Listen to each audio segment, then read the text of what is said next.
Yesu ngwachifundo amatikondabe tikamachimwa satiwolonga akufuna tilape mene tilapa akululuka ndipo sakumbuka nso bale usachedwe ndi tchimo lakolo Yesu afuna tikalowe mwamba Yesu ngwachifundo amatikondabe tikamachimwa satiwolonga akufuna tilape mene tilapa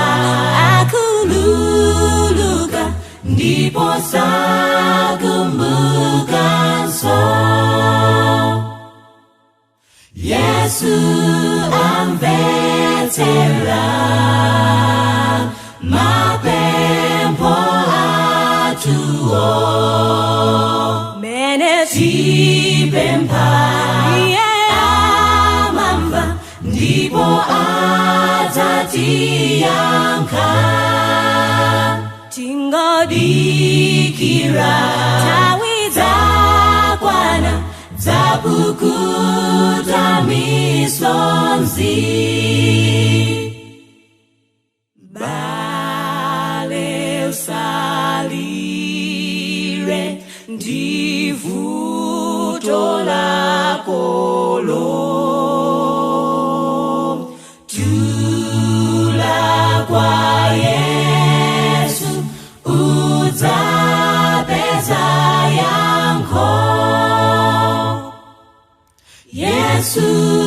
amvetsera mapempho atuwo mene tipempha amamva ndipo adzatiyankha tingodikira nthawi zakwana zapukuta